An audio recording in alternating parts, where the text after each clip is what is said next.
Hello students, कैसे हैं आप सब लोग। आज हम एक चैप्टर पढ़ेंगे जिसका नाम है फाइनेंशियल मार्केट, और 10 मिनट रिवीजन सीरीज में इस चैप्टर को जीरो टू एंड पूरी तरीके से खत्म करेंगे।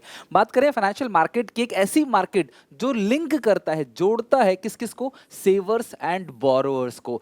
हम सारे लोग जो अपनी इनकम में से थोड़ा थोड़ा सा पैसा हर महीने बचाते चले जाते हैं, वी आर कॉल्ड सेवर्स, और हम इस पैसे को देते हैं क्लास बैंक्स को, और बैंक के सारा का सारा पैसा उठा के बोरोअर्स को देता है, यानी कि बड़े बड़े बिजनेसमैन जिनको पैसों की जरूरत होती है। हम सीधा मुकेश अंबानी को, रतन टाटा को लोन नहीं दे सकते, हम देते हैं पैसा बैंक में, बैंक हमारा पैसा उन तक पहुंचाता है। तो ये पूरा का पूरा सिस्टम कहलाता है फाइनेंशियल मार्केट। आप देख रहे हो क्लास, ये फाइनेंशियल मार्केट है, ये इन्वेस्टर्स हैं, ये बोरोवर्स हैं, इनके बीच में एक लिंक क्रिएट करके रखता है फाइनेंशियल मार्केट। जैसे अमेजन होता है, स्नैपडील, फ्लिपकार्ट, जहां से क्लास हम लोग चीजों को खरीदते हैं, उसी तरीके से क्लास फाइनेंशियल मार्केट क्या करता है, सेवर्स और बोरोवर्स दोनों के बीच में एक लिंक बना के रखता है। फाइनेंशियल मार्केट का फंक्शन क्या होता है, ये जो फाइनेंशियल मार्केट है ये काम क्या करता है। सबसे पहला काम है mobilisation of savings and channelising them into most productive use, यानी कि ये हम सबकी थोड़ी थोड़ी सी सेविंग्स को मोबाइल करता है, मूव करता है, और सबसे बेस्ट जगह लगाता है जहां पे रिटर्न हम सबको सबसे ज्यादा पैसा मिले, जहां रिटर्न अच्छा खासा मिले। हम लोग पैसा घर में रखते हैं, बैंक में रखते हैं, कुछ खास रिटर्न नहीं मिलता है, लेकिन अगर हम इस पैसे को फाइनेंशियल मार्केट में इन्वेस्ट करेंगे तो ऑब्वियसली क्लास हमें रिटर्न जो मिलेगा वो बेहतर मिलेगा। फैसिलिटेड प्राइस डिस्कवरी, किसी भी सिक्योरिटीज का, सिक्योरिटीज मतलब शेयर और डिबेंचर का जो प्राइस डिसाइड करती है वो यही मार्केट डिसाइड करती है। सिक्योरिटीज की डिमांड कितनी है, सिक्योरिटी की सप्लाई कितनी है, उसको देखते हुए किसी भी सिक्योरिटी का प्राइस डिस्कवर किया जाता है। Provide liquidity to the financial asset, financial asset का मतलब होता है शेयर्स या डिबेंचर्स, तो आप इन्हें कभी भी बेच सकते हो क्लास, ये लिक्विडिटी प्रोवाइड करता है, सो दैट क्लास ये हाईली और इजीली कन्वर्टेबल इनटू कैश है। Reduce the cost of transaction, financial market आपको सारी इंफॉर्मेशन देता है मार्केट के रिगार्डिंग, कौन सी सिक्योरिटीज किस प्राइस पे ट्रेड हो रहा है, उसका ग्रोथ पोटेंशियल क्या है, लास्ट ईयर का पूरा डाटा चार्ट सब चीज आपको देता है, सो दैट आपका इस चीज को रिसर्च करने में कोई खर्चा ना हो, आपको सारी की सारी चीज एक जगह पे फाइनेंशियल मार्केट दे देता है। These all four are the functions of financial market, और ये इंपॉर्टेंट है। नेक्स्ट बात करेंगे, फाइनेंशियल मार्केट दो तरह में दो पार्ट में क्लासिफाइड है, मनी मार्केट और कैपिटल मार्केट। अगर मैं मनी मार्केट की बात करूं तो ये शॉर्ट टर्म फंड्स के लिए होता है। अगर मुझे शॉर्ट टर्म फंड्स चाहिए, अगर मुझे एक साल के अंदर अंदर पैसे की जरूरत है, या मैं साल भर में पैसा लौटा दूंगा, या मैं साल भर में पैसा इन्वेस्ट करना चाहता हूं, तो मैं कहां जाऊंगा, मनी मार्केट में। यहां पे फंड्स अवेलेबल होता है क्लास अप टू 1 ईयर, यानी कि सीधी सीधी क्लास यहाँ पे एक साल के लिए। It is source of finance for working capital. Obviously एक साल के लिए अगर तुमको पैसों की जरूरत है तो मुझसे बिल्डिंग मशीन नहीं खरीदोगे, तो मुझसे वर्किंग कैपिटल की रिक्वायरमेंट के लिए यूज करोगे। शॉर्ट टर्म फंड्स जो होता है वो वर्किंग कैपिटल की रिक्वायरमेंट के लिए होता है, लॉन्ग टर्म फंड्स जो होता है वो फिक्स कैपिटल की रिक्वायरमेंट के लिए होता है। Money market has no fix geographical location, कोई एरिया नहीं है यहाँ पे, लो रिस्क है और हाईली लिक्विड है, लेकिन ये अनसिक्योर्ड है। अनसिक्योर्ड मतलब क्लास आपका पैसा सिक्योर नहीं है, कि आपने कुछ गिरवी रख के पैसा नहीं दिया, बस आपने पैसा लगा दिया है। This is called money market. So money market के कुछ इंस्ट्रूमेंट्स हैं, रियली में बहुत इंपॉर्टेंट है, इसको जरूर पढ़ के जाना। इंस्ट्रूमेंट ऑफ मनी मार्केट में सबसे पहला है कॉल मनी। एक बैंक दूसरे बैंक से कभी कभी एक दिन, 2 दिन, हफ्ता भर के लिए उधार ले लेती है और उस पर एक ब्याज भी देती है, उसको बोलते हैं कॉल रेट। इसे इंटर बैंक कॉल मनी भी कहा जाता है। जनरली बैंक अपने कैश रिजर्व रेशियो की या स्टैट्यूटरी लिक्विडिटी रेशियो की मेंटेन करने के लिए उधार लेता है। This is called call money, और इसे इंटर बैंक कॉल मनी भी कहते हैं। एक बैंक दूसरे बैंक से बहुत कम समय के लिए उधार लेता है और ब्याज भी देता है कॉल रेट पे। सरकारी कंपनी की जो सिक्योरिटीज हैं, ये जो सरकार है वो अपने सिक्योरिटीज को इशू करती है थ्रू द आरबीआई। तो reserve bank of India treasury bills issue करता है। ट्रेजरी बिल्स क्लास एक तरीके का बहुत सिक्योर्ड इंस्ट्रूमेंट है, क्योंकि ये सरकार द्वारा इशू किया जाता है, और सरकार ने क्योंकि इसे इशू किया हुआ है तो पब्लिक का बहुत इंटरेस्ट रहता है इसमें करने का, इसमें इन्वेस्टमेंट करने का। मिनिमम 25,000 रुपये आपको इन्वेस्ट करना पड़ेगा, और ये इशू जो होता है ना, ये डिस्काउंट पे इशू होता है, यानी कि क्लास 100 का 25,000 का इन्वेस्टमेंट है, सिर्फ आपको 24 देना है, लेकिन रिडीम कर दोगे तो आपको क्लास लौटाते वक्त 25,000 कंपनी लौटाएगी। यानी कि ट्रेजरी बिल्स जो होता है वो 14 to 365 डेज के लिए जनरली इशू किया जाता है, और reserve bank of India issue करती है सरकार के बिहाफ में। बहुत सिक्योर रहता है, लोग इसमें इन्वेस्ट करते हैं। इसे जीरो कूपन बॉन्ड भी कहते हैं, ध्यान रखना, ट्रेजरी बिल्स को जीरो कूपन बॉन्ड भी कहते हैं, क्योंकि इसका इंटरेस्ट रेट जो होता है वो जीरो है। क्योंकि क्लास ये आपसे 1 लाख का 80 लेंगे और लौटाते वक्त 1 लाख लौटा देंगे, तो अल्टीमेटली आपको रिडीम कर दिया पार पे, लेकिन इशू किस पे किया है, डिस्काउंट पे। Treasury bills. कमर्शियल बिल, एक बिजनेसमैन दूसरे बिजनेसमैन की मदद करने के लिए आमतौर पे 90 डेज के लिए एक एकोमोडेशन बिल बनाता है, जिसे बोलते हैं कमर्शियल बिल। और ये बिल बनाया जाता है हेल्प करने के लिए, म्यूचुअली हेल्प करने के लिए, और आमतौर पे इसकी पीरियड जो होता है वो 90 डेज का होता है। इससे बैंक से डिस्काउंट भी किया जा सकता है मैच्योरिटी डेट से पहले। अगला है कमर्शियल पेपर। ध्यान रखना ये अनसिक्योर्ड प्रोमिसरी नोट है, और ये जो कमर्शियल पेपर है ये बेसिकली फ्लोटेशन कॉस्ट को बियर करने के लिए होता है। किसके लिए? फ्लोटेशन कॉस्ट को बियर करने के लिए। 15 से 365 दिन का इसका क्लास टाइमलाइन है, और ये अनसिक्योर्ड है, तो जो बड़ी बड़ी कंपनियां होती हैं जिन पर लोगों का भरोसा रहता है वही company class commercial paper issue करती हैं class to bear flotation cost. अगला है certificate of deposit class. Generally अगर कहीं आप पैसा जमा करते हो तो आपको एक सर्टिफिकेट मिलता है, उसको बोलते हैं सर्टिफिकेट डिपॉजिट। ये फ्रीली निगोशिएबल इंस्ट्रूमेंट है क्लास, आप आसानी से ट्रांसफर कर सकते हो किसी को, और ये 91 से 365 डेज के लिए होता है, और आमतौर पर इसे बैंक ही इशू करती है। एक bank he certificate of deposit issue कर सकता है, यानी कि मैंने बैंक को पैसा दिया, बैंक ने मुझे एक सर्टिफिकेट दिया, this certificate is called certificate of deposit. ये फ्रीली क्लास निगोशिएबल है, मैं इसे क्लास कहीं भी फ्रीली ट्रांसफर कर सकता हूं। एक बियरर इंस्ट्रूमेंट होता है ये 5 के 5 component instrument of money market, बहुत इंपॉर्टेंट। अब आते हैं कैपिटल मार्केट फॉर मीडियम और लॉन्ग टर्म फंड्स। 3 साल, 5 साल, 2 साल, 10 साल के लिए अगर आपको पैसा चाहिए तो ऑब्वियसली आप कोई बड़ी चीज कर रहे हो, building, machine, furniture, equipment, plant, इन सब चीज़ों के लिए क्लास आपको पैसा चाहिए। यानी कि जो कैपिटल मार्केट है इसमें हम लॉन्ग टर्म के लिए फंड्स को रेज करते हैं, और वो किस चीज़ के लिए रेज करते हैं? फिक्स कैपिटल रिक्वायरमेंट को पूरा करने के लिए। कैपिटल मार्केट वो मार्केट है जो मीडियम और लॉन्ग टर्म फंड्स के लिए होता है, और बेसिकली इसमें हम लोग किस चीज़ में इन्वेस्ट करते हैं? शेयर्स में, डिबेंचर्स में, public deposit, mutual fund, bond, इन सारी चीज़ों में क्लास इन्वेस्ट करते हैं। कैपिटल मार्केट है। इसके नेचर की बात करें, सबसे पहला फीचर है कैपिटल मार्केट का, it link between the सेवर्स and investment opportunity. Capital market एक लिंक क्रिएट करता है सेवर्स और इन्वेस्टमेंट अपॉर्चुनिटी में, यानी कि जो लोग सेव कर रहे हैं पैसा और जहां जहां इन्वेस्टमेंट अपॉर्चुनिटी है उनके बीच में जोड़ क्रिएट करता है। अगर आज हम अलग अलग कंपनी के थ्रू जुड़े हुए हैं, वो कैपिटल मार्केट के थ्रू जुड़े हुए हैं। अगर मैं किसी कंपनी के शेयर खरीदूंगा तो कैपिटल मार्केट के थ्रू ही खरीदूंगा। ऐसे सीधे जाके मैं कहता अंबानी साहब से कि मुझे शेयर दे दो अपनी कंपनी के, नहीं, एक कैपिटल मार्केट के थ्रू ही हमें आना पड़ेगा। Deal in long term investment, obviously capital market है तो लॉन्ग टर्म के लिए ही है, शॉर्ट टर्म के लिए तो मनी मार्केट होता है। Use of intermediaries, capital market के जो ऑर्गन होते हैं ना क्लास, बेसिकली वो ब्रोकर्स होते हैं। ब्रोकर, अंडर राइटर, ये सारे लोग क्लास क्या करते हैं? कैपिटल मार्केट के ऑर्गन है, और इनके थ्रू ही हम लोग शेयर्स को खरीद बेच सकते हैं।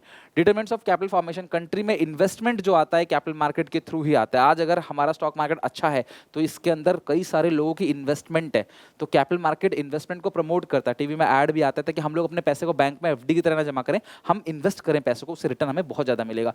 गवर्नमेंट रूल रेगुलेशन, सीधी सी बात है कैपिटल मार्केट फ्री तो है, लेकिन सरकार के, सेबी के बहुत सारे रूल रेगुलेशन लगे हुए हैं जिसकी वजह से लोगों को प्रॉपर जानकारी मिले, लोगों का इन्वेस्टमेंट कहीं ऐसा ना हो कि आप झूठ मूठ एक्साग्रेट करके पब्लिक से पैसा ले रहे हो। कुल मिला के कैपिटल मार्केट में जो चीजें हो रही है वो फेयर हो, ट्रांसपेरेंट हो, इसका जिम्मा क्लास सरकार रखती है। दिस इज कॉल्ड नेचर और फीचर ऑफ कैपिटल मार्केट। अगर मैं कैपिटल मार्केट की बात करूँ, 2 पार्ट में बटा हुआ है, प्राइमरी और सेकेंडरी मार्केट। प्राइमरी होता है फर्स्ट हैंड सिक्योरिटी के लिए, सेकेंडरी मार्केट होता है सेकेंड हैंड सिक्योरिटी के लिए। जो प्राइमरी मार्केट है उसके अंदर फंड्स को रेज करने के लिए हम सीधे जाते हैं कंपनी के पास, कंपनी से शेयर खरीद के लेके आते हैं, इसका मतलब प्राइमरी मार्केट। फिर मैं शेयर खरीद के लाया, मैं 2 महीने रखा, 2 साल रखा, 20 साल रखा, फिर ये शेयर्स मैंने किसी और को बेच दिया, तो ये जो मैं बेच रहा हूं this is called secondary market. Primary market में एक इंसान कंपनी से शेयर खरीद के लेके आता है तो वो प्राइमरी मार्केट है, new security, first hand security है। फिर वही इंसान किसी और को बेचता है, वो अपने दोस्त को बेचता है, वो रिश्तेदार को, पड़ोसी को बेचता है, ये सारा काम जो चलता है this is called secondary market, वो काम होता है सेकेंडरी मार्केट में। फ्लोटेशन की बात करें, मेथड ऑफ फ्लोटेशन में सबसे पहला offer through prospectus. Company public को प्रोस्पेक्टस देती है, पब्लिक एप्लीकेशन मनी देती है, क्लास कंपनी उसके बाद अलॉट करती है शेयर्स को, पब्लिक पैसा देती है। इस तरीके से क्लास कंपनी के पास पैसा आता है पब्लिक से, this is called issue through prospectus, यानी कंपनी ने पब्लिक इशू किया प्रोस्पेक्टस के थ्रू।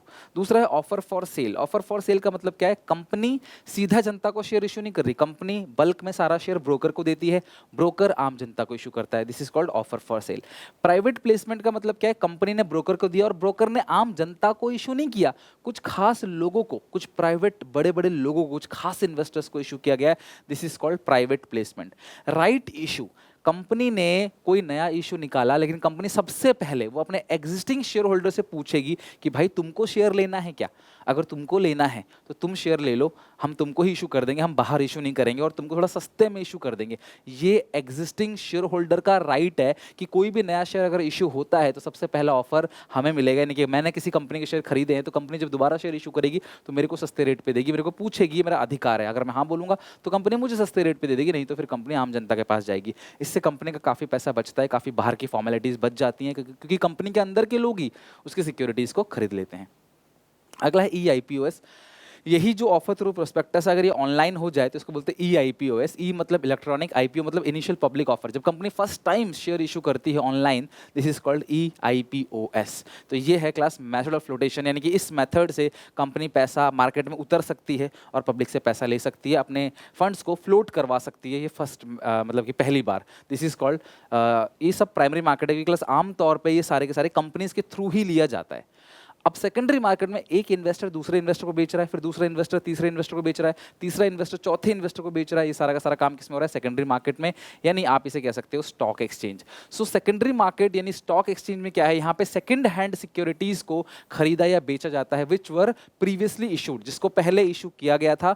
और ये बेसिकली फिक्स कैपिटल रिक्वायरमेंट को पूरा करने के लिए किया जाता है। और ये सारा का सारा खरीद बेच जो होता है वो ब्रोकर के थ्रू होता है, यानी डायरेक्टली आप खरीद बेच नहीं सकते, आप ब्रोकर्स के थ्रू ही क्लास क्या कर सकते हो? शेयर्स को खरीद बेच सकते हो। ब्रोकर का होना इसमें बहुत जरूरी है।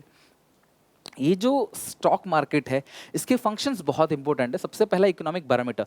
किसी भी कंट्री का जो स्टॉक मार्केट होता है वो इकोनॉमिक मिरर है। कंट्री के अंदर पॉलिसीज कैसी चल रही हैं, कंट्री सही से काम कर रहा है कि नहीं कर रहा, कंट्री के हालात कैसे हैं, इस पूरी चीज़ को जानने के लिए उसका स्टॉक मार्केट है। तो स्टॉक मार्केट अगर बढ़ रहा है इसका मतलब कंट्री तरक्की कर रही है, घट रहा है मतलब कंट्री में बहुत दिक्कत है।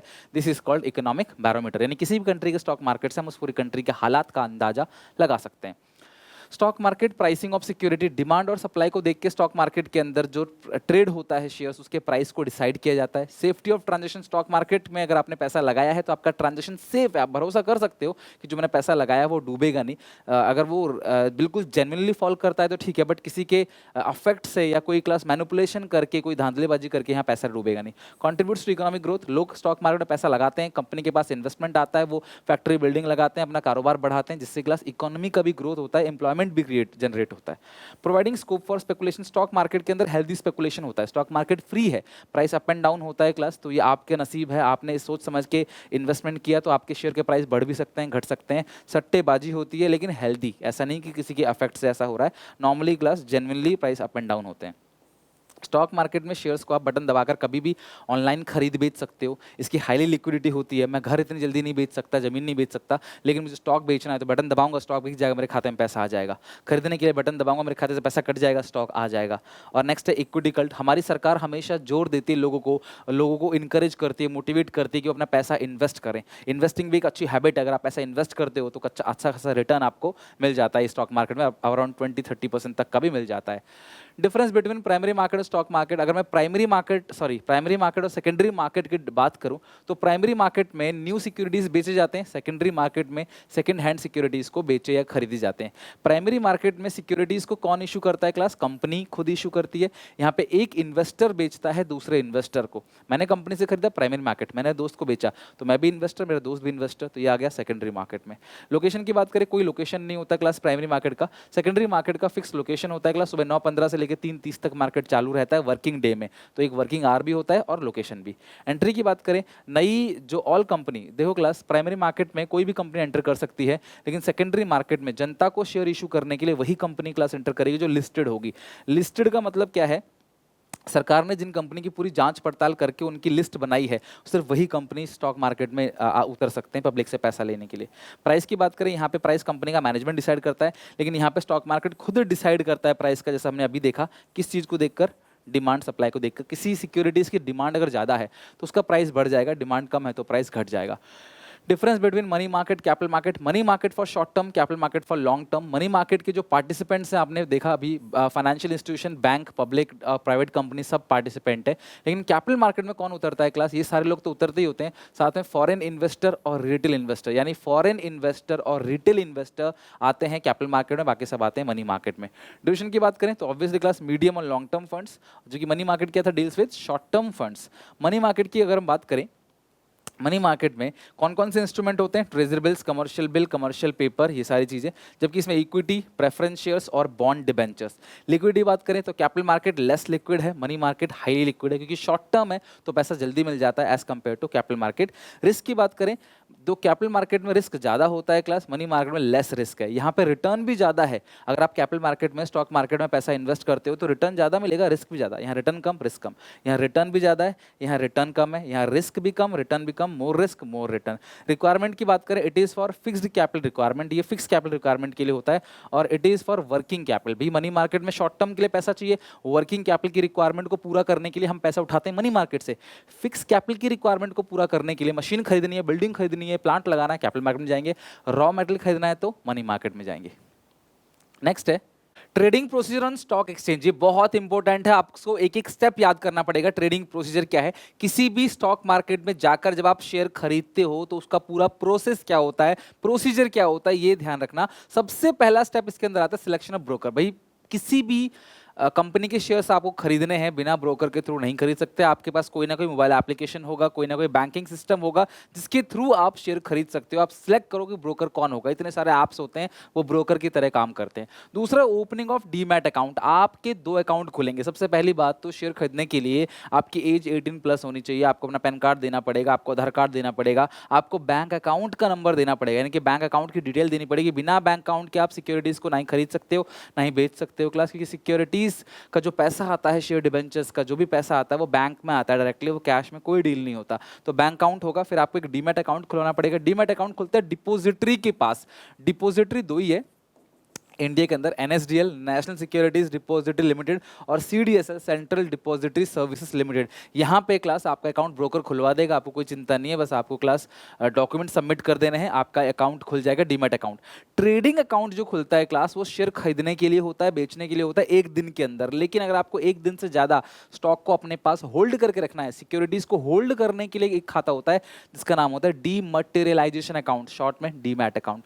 डीमैट अकाउंट खुलने के बाद आप ऑर्डर प्लेस करोगे, भैया मुझे इतने शेयर्स चाहिए, इस प्राइस में चाहिए। वो आपके ऑर्डर को एग्जीक्यूट करेगा, मैच करेगा प्राइस को पहले कि हाँ भैया इस प्राइस में शेयर्स अवेलेबल है। फिर आपके कहने पे ऑर्डर को एग्जीक्यूट कर दिया जाएगा और आपको एक कंफर्मेशन स्लिप मिल जाएगी। ध्यान रखना, ऑर्डर एग्जीक्यूट किया जाता है तब आपको एक कंफर्मेशन स्लिप मिल जाती है, सो दैट कि आपको प्रूफ मिल सके कि हाँ आपका ऑर्डर एग्जीक्यूट हो गया। Then issuing contract note within 24 hours. ध्यान रखना क्लास, 24 आवर्स, 24 घंटे के अंदर आपको एक नोट इशू किया जाएगा, contract note, line by line, step by step याद रखना। उसके बाद क्या करोगे, आप शेयर्स की पेमेंट करोगे। यहाँ देखना, ये है क्लास इन्वेस्टर 1 और ये है क्लास इन्वेस्टर 2। ये इन्वेस्टर 2 का ब्रोकर नंबर 2 है, ये इन्वेस्टर 1 का ब्रोकर नंबर 1। हर किसी को ब्रोकर की जरूरत होती है, खरीदना हो चाहे बेचना हो। अब ये क्या करेगा, ब्रोकर का बोलेगा कि भैया पैसे ले लो, शेयर दे दो, तो ब्रोकर इसके पैसे को स्टॉक एक्सचेंज को दे देगा। और ये 7th पॉइंट में इसे बोलते हैं क्लास पे इन डे। ध्यान रखना, 7th पॉइंट में delivery of shares and making payment. अगर मैं बेच रहा हूँ तो शेयर डिलीवर डिलीवर करूंगा, अगर मैं खरीद रहा हूँ तो पेमेंट करूंगा, पे इन डे बोलते हैं इसको। उसके बाद next class settlement cycle T+2 days का होता है। रोलिंग सेटलमेंट साइकिल कहता है T यानी कि ट्रेडिंग डे या टुडे, आज प्लस 2 दिन, जिस दिन आप ट्रेड कर रहे हो प्लस 2 दिन के अंदर अंदर सारा सेटलमेंट हो जाना चाहिए।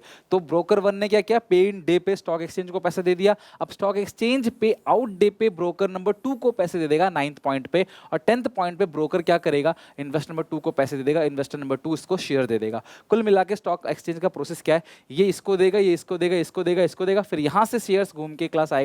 लेकिन ये सारा काम डायरेक्टली नहीं हो रहा है। ये है डीपी, डिपॉजिटरी पार्टिसिपेंट्स, और ये है डिपॉजिटरी, ये है ब्रोकर नंबर 2 इसका डिपॉजिटरी पार्टिसिपेंट्स, और ये डिपॉजिटरी। ये पूरा का पूरा क्लास स्टेप्स जो है, ये है क्लास आपका स्टॉक एक्सचेंज में ट्रेडिंग प्रोसीजर। आपको सारे पॉइंट याद रखने हैं, हालांकि शुरू में 3-4 पॉइंट जो होते हैं वही एग्जामिनर आपसे पूछता है। डिपॉजिटरी सिस्टम के अंदर 2 पार्टीज होती हैं। पहला डिपॉजिटरी जो मैंने बताया एनएसडीएल सीडीएसएल, और दूसरा डिपॉजिटरी पार्टिसिपेंट्स। डिपॉजिटरी कहते किसको है, depository just like a bank जो आपकी सिक्योरिटीज को होल्ड करवाता है। Depository is an apex organization in the unit depository system. Depository is just like a bank where depositor और invest can deposit and withdrawal the money और security. जहाँ पे आप सिक्योरिटीज को जमा करते हो, निकालते हो, उसको क्या बोलते हैं क्लास, डिपॉजिटरी। और in India there are only 2 depository, NSDL और क्लास दूसरा क्या है, सीडीएसएल। ध्यान रखना, एनएसडीएल सीडीएसएल, ये 2 डिपोजिटरी है और क्लास आपका ब्रोकर इनमें से किसी एक जगह पे आपका अकाउंट खुलवाएगा। नेक्स्ट है depository participants like Indian bank, foreign bank, non banking financial corporation, stock broker, investor. ये सारे के सारे क्या है क्लास, डिपोजिटरी पार्टिसिपेंट्स है जिनके थ्रू आप शेयर्स को खरीद बेच सकते हो। और ये डिपोजिटरी पार्टिसिपेंट सेबी से रजिस्टर्ड होता है, यानी कि सेबी इनके ऊपर पूरी निगरानी रखता है, इनको रजिस्टर करता है कि हाँ भैया ये डिपॉजिटरी पार्टिसिपेंट्स हैं, अब ये डील करने लायक हैं, अब ये डायरेक्टली डील कर सकते हैं किससे क्लास, इन्वेस्टर से। स्टॉक एक्सचेंज की दो इंडिसेस हैं सॉरी, पहला सेंसेक्स, दूसरा निफ्टी। सेंसेक्स को बोलते हैं बॉम्बे स्टॉक एक्सचेंज, इतना ही पता होना चाहिए आपको। और इसके जो प्राइसेस होते हैं टॉप 30 स्टॉक्स, जो स्टॉक 30 टॉप स्टॉक जो परफॉर्म कर रहे हैं उनके प्राइसेस को देखकर क्लास सेंसेक्स के अंक ऊपर नीचे होते हैं। सिमिलरली निफ्टी जो है वो नेशनल स्टॉक एक्सचेंज है, यहाँ पे 50% जो की स्टॉक लिस्टेड, यहाँ पे जितने भी स्टॉक एक्सचेंज में कंपनी लिस्टेड है उनके 50% स्टॉक को देखकर इनके इंडिसेस, इनका प्राइस डिसाइड किया जाता है। अगर सेंसेक्स ऊपर जा रहा है इसका मतलब वो 30 कंपनी का जो प्राइस है ऊपर जा रहा है, तो हम अंदाजा लगा सकते हैं कि पूरा पूरा मार्केट ही ऊपर जा रहा है। इसी तरह से अगर निफ्टी ऊपर जा रहा है तो यानी कि टॉप 50% स्टॉक का परफॉर्मेंस ऊपर जा रहा है, इसका मतलब पूरी मार्केट का परफॉर्मेंस ऊपर जा रहा है। नेक्स्ट है other benefit of online stock exchange. अगर आप ऑनलाइन स्टॉक एक्सचेंज में ट्रेड करते हो, खरीदते बेचते हो, जो कि आजकल होता ही है, उसके दो बेनिफिट है। एक डीमटेरियलाइजेशन, आजकल ऑनलाइन सारा काम होता है, आपको पेपर इकट्ठा नहीं करना पड़ता, आपको स्टॉक्स का जो है पेपर वगैरह इकट्ठा कुछ नहीं करना, सर्टिफिकेट इकट्ठा नहीं करना, सीधा ऑनलाइन खरीद बेच करते हो। जैसे तुम्हारे बैंक खाते में पैसा आता है उसी तरीके से तुम्हारे डीमैट अकाउंट में, तुम्हारे डीमैट अकाउंट में शेयर्स आएगा, तुम्हारे डीमैट अकाउंट से शेयर्स निकल जाएगा। अगला है डीम्यूचुअलाइजेशन। इसका मतलब क्या है, पहले ब्रोकर सारा कंट्रोल रखता था आपकी सिक्योरिटीज़ का, लेकिन अब आप अलग हो, ब्रोकर अलग है। ब्रोकर के पास कुछ भी कंट्रोल नहीं है, सारा काम आप ही करोगे, ट्रांजेक्शन आपके खाते से जाएगा, आपके खाते में पैसा आएगा, ब्रोकर कुछ भी बीच में नहीं कर सकता। ब्रोकर अपना कमीशन लेगा, साइड हटेगा, ब्रोकर आपके लिए कुछ नुकसान नहीं कर सकता आपका, आप बिल्कुल इंडिपेंडेंट हो गए ब्रोकर से। हमारा लास्ट टॉपिक है SEBI, security exchange board of India. 1988 में क्लास स्टैब्लिश हुआ और security exchange board of India SEBI जो है ये स्टॉक मार्केट का रेगुलेटर है। स्टॉक मार्केट में कोई भी ऐसी एक्टिविटी ना हो जिससे स्टॉक मार्केट को नुकसान पहुंचे, इन्वेस्टर्स का किसी भी तरीके का नुकसान हो, इसको इंश्योर करना सेबी का काम है। जैसे आरबीआई का काम क्या होता है क्लास, रेगुलेट करना क्लास सारे बैंकों को, उसी तरीके से सेबी रेगुलेट करता है स्टॉक मार्केट को। SEBI as a watchdog की तरह काम करता है, जो क्लास स्टॉक मार्केट में किसी भी गलत इंसान को घुसने नहीं देता, कोई भी मैनिपुलेशन होने नहीं देता।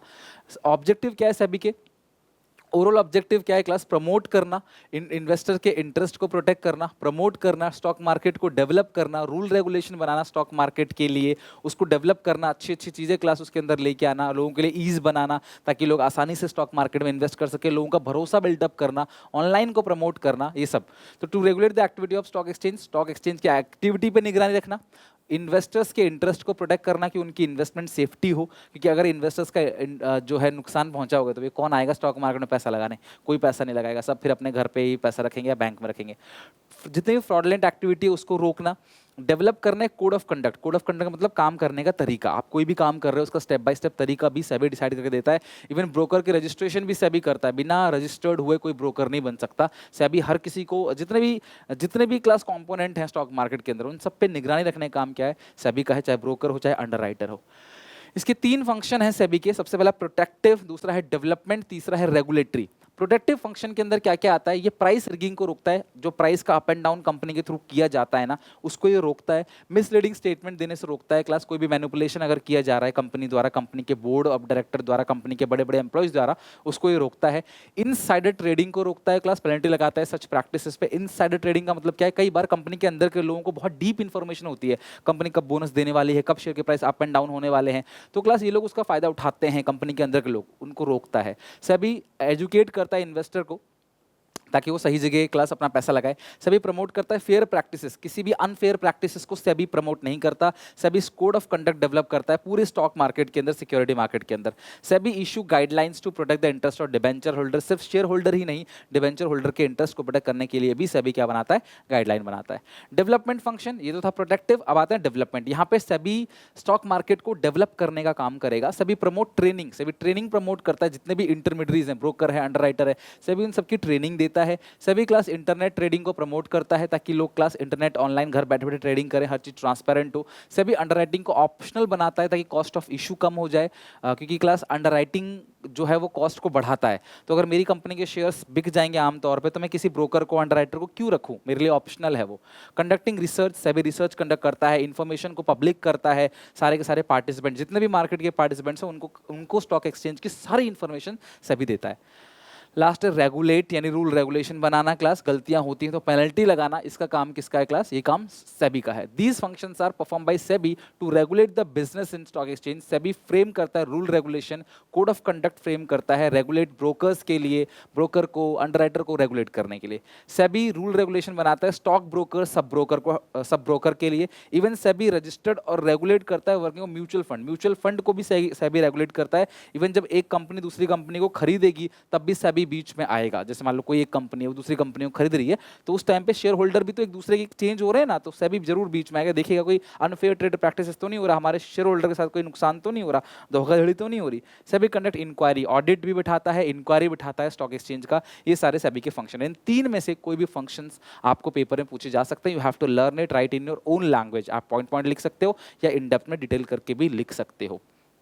काफ़ी बड़ा चैप्टर था, इतनी तेज तेज बोल के कोशिश करेगी क्लास कम से कम समय में एंगेजमेंट बढ़ाऊँ। मैं आपके लिए बहुत सारे वन शॉट और लेके आने वाला हूँ, जो आप बोलोगे वो सब करेंगे।